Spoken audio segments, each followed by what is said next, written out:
Good morning. Good morning. It's great to stay up late. Good morning to you and you and you. Yes. What do you think this video is about? Well, you probably saw the title.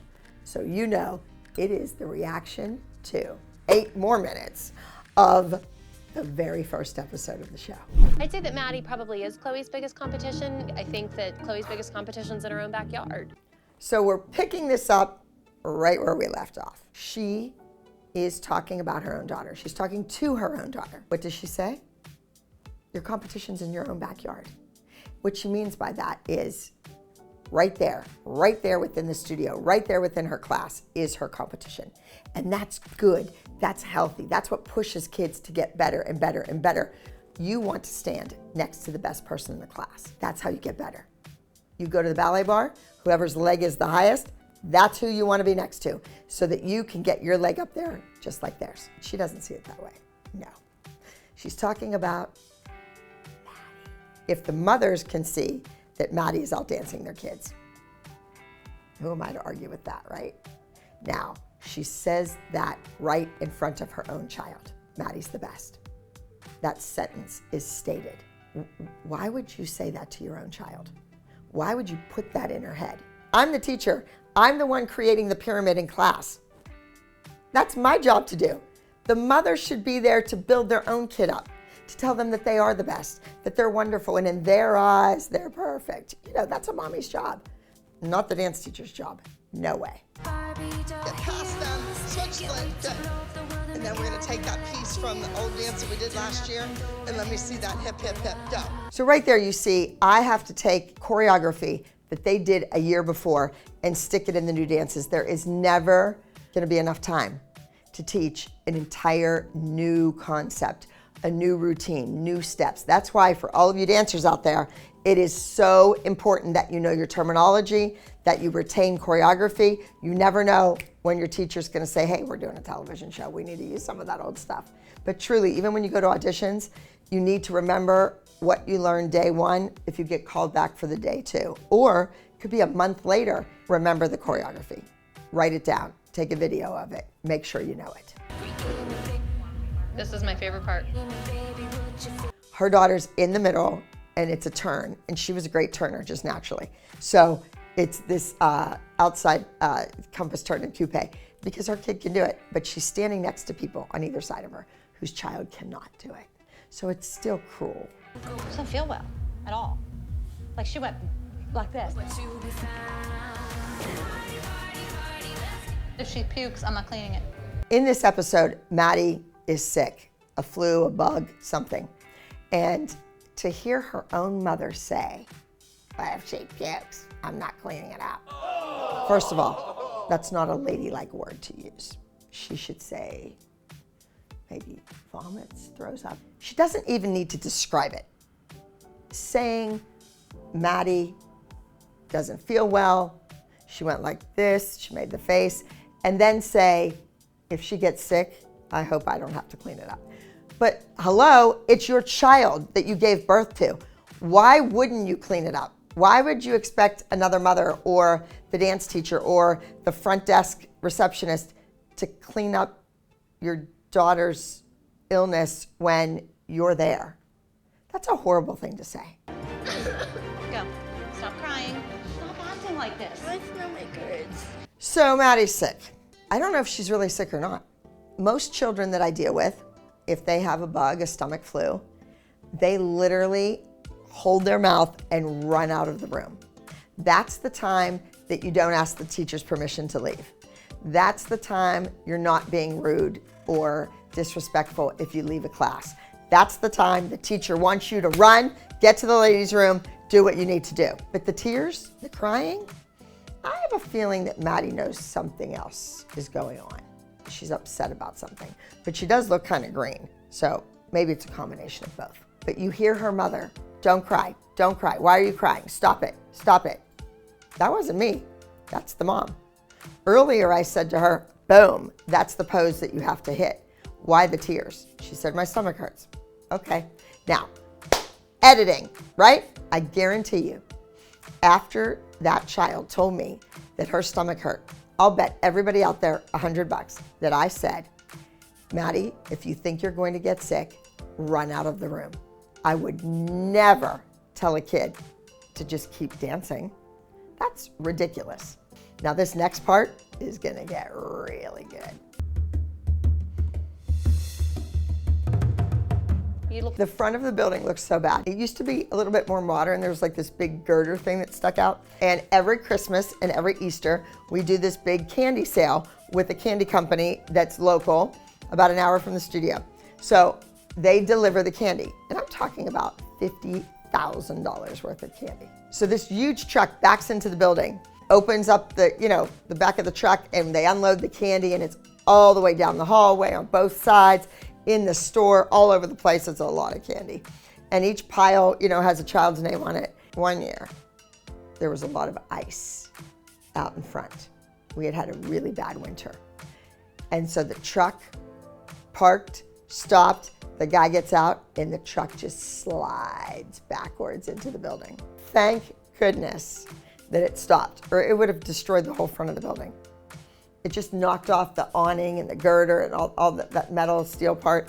So I'm sure insurance covered it, but I'm sure I just had to pay bills with the money. I couldn't redo the front of the building. Every time I see a picture, every time people post all their pictures when they visit the dance studio in Pittsburgh, Pennsylvania, and I see the front of that building, I just want to cry because it used to look so much better than that. Maddie wasn't feeling well. Her stomach hurt really bad. She was crying. I can't stand a child that's sick. I can't stand a child that's sick. Wow, what a loving, compassionate woman. She walks in, Kleenex in her hand, and continues dancing. I don't know what happened to the Kleenex. She cried through it, done. Because to make it to Broadway or to a TV show, you really need to focus on dance all the time. It's crazy. Melissa talks like she actually has been to New York City, like she's actually seen a Broadway show. Not at this point, not right here, not till I took her. All right, you obviously have all seen the episode, and you know that I'm on page. But I said right to her face, you're tall, you're skinny, you're pretty. She is. Beautiful child. I'm trying to get her to do the movements sharper and stronger. You have to hit it hard. I need dynamics. I need energy. I need chutzpah. I just wish Paige would have realized what she was getting into. Isn't it better that I'm tough on her? Right here in this room, there's 3 kids, Paige and her 2 besties. Is she embarrassed in front of the 2 of them? Well, I don't know. Is she even aware of it? I don't know. What I do know is that I don't want her to go out on that stage and then be embarrassed. I don't want her to be at an audition in front of 800 dancers and get yelled at or reprimanded or made fun of.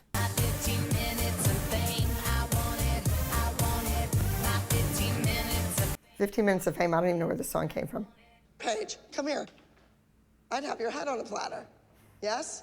Do you understand? All right, man up, get out there. When I say things to the kids, it just comes out. It just comes from my brain, my heart, my vocabulary. And I know the child's upset, but I have to correct her first. Does she want the judges to rip her apart? Does she want the other kids at the competition that are backstage to laugh at her or make fun of her? Kids can be cruel. I don't know. It's my job as a dance teacher to point out the mistakes. The way this was filmed and edited, they were going in on Paige and they were going in on me talking to Paige. I corrected Maddie, I corrected Chloe, I corrected everybody that's in that room. I correct all the dancers in the room. Nobody is perfect, but what did they show you? They only showed you going after Paige, after Paige, after Paige. Because they, the producers, production company, wanted it to look like that. That I was just zeroing in on that child and just pointing out every mistake over and over and over. That's not true. Everybody was told what they were doing wrong. Maddie got yelled at, Chloe got yelled at, but they're showing you Paige. And people always ask me if it's scripted, this, that, or the other thing. No, it's not. It's created. They caused the trouble, but they also edit it to make it look like, I'm the monster, and I'll own it. I said all those things to her, but I also was tough on other kids. But they're not the ones crying and upset. Don't worry about it. I don't know if I was screaming. Did it sound like I was screaming? No. I don't want Brooke to quit dance because she's 13 and that's when all the trouble starts. Okay, here we go. Brooke is 13 years old. Kelly said a few things there that were actually right, truthful. She has danced with me. She was in my very first original dance company when I was 14 years old. And I asked my mom if I could start a competition team at her studio. And my mom said yes, one condition, everybody that tries out has to make it. I don't want to lose business and cause, animosity between the children. So I had the auditions, 16 kids showed up. Kelly was one of those kids. And she danced, and she danced, and she danced. Kelly stopped dancing right around that 13-year-old age. Nia is not a featured dancer, and that continues to be an issue. And I don't want Nia to always be the backup dancer. All right, there's a whole thing about Holly in this episode, and I'm glad Holly could show up for that, to film that. We didn't see Holly at the dance studio. Holly was busy. She was a principal of a private school in Pittsburgh, Pennsylvania. Holly's 3 children got to go to this school because she was the principal. So she couldn't leave before the buses. She couldn't scoot out early. No, she was there like a regular work day till 4:30, 5 o'clock. By the time she got to the dance studio, it was 6:30. Okay. Hi, sweetie. What's your name? Oh, Hi, oh, Vivi. oh, oh, So you oh, wanna oh, sign up Vivianne, for watch out. classes in- Vivianne, watch out, watch out. Did you hear Melissa? Hi, sweetie, what's your name? That's here while the knife is going into the back. I own Candy Apples Dance Center. I have been a dance instructor since 1998. Did Kathy just say 1998? I started the Abbey Lee Dance Company when I was 14. I started teaching at my mom's studio around 16. I have quite a few years on Kathy when it comes to experience in teaching children. With Vivi being 6, and I've coached her now since she's been 18 months old, I think that it's time that we bring somebody else in. So Kathy makes an interesting point here. Probably the only interesting point she ever made. Kathy has coached her own daughter since the kid was 18 months old. Being in a classroom taking instruction with a group of other children is different than mommy playing with your feet while you're in the stroller. So Kathy states, it's time to let somebody else take over. I have taught so many dance teachers' children. It's nuts. Many, many dance teachers have brought their own children to me for me to coach them. Because, you get to that teenager smart mouth age and moms and daughters just, that's playing with fire. So they take them somewhere else. I'm the someone else. And then those kids that are good, that want a career, that really want to go on to do something with their dancing, they think that I'm going to be helpful in that department, that I can get them to Broadway or get them to LA or get them to Tokyo Disney. And that's not always the case.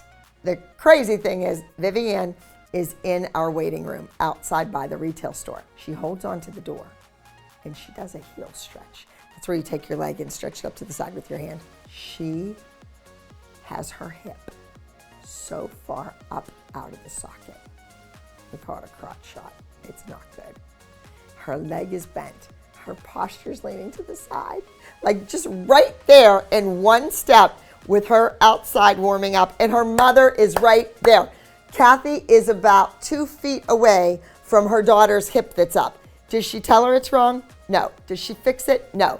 Does she take her hands and gently rotate the kid's hip under? No. She's a dance teacher and she's watching her do it wrong. Can I speak to you a minute? No, rehearsal. I want to speak to you. You don't throw my kid out of class. I paid for class. She's not dressed appropriately. Vivianne's in the room. Lord knows what she's going to do in this routine. So one kid comes in, she has socks on, her hair's down, and a t-shirt on. And I tell her, get out and come back when you look like a dancer. Now, for everyone that dances, what does that mean? No socks. It's acrobatic class, acrobatic choreography. You do a back walkover in your socks, you're gonna fall on your head. What does she do? Texts her mother. Abby said I was this, Abby said I was that, Abby. No, I didn't. I said, come back when you look like a dancer. That's all I said. Next thing I know, this psycho woman comes into my room screaming at me. Wait till you see what happened next. So what'd you think? Did you love it? I did. Now please like, subscribe, and turn on your post notifications so you don't miss my next YouTube video.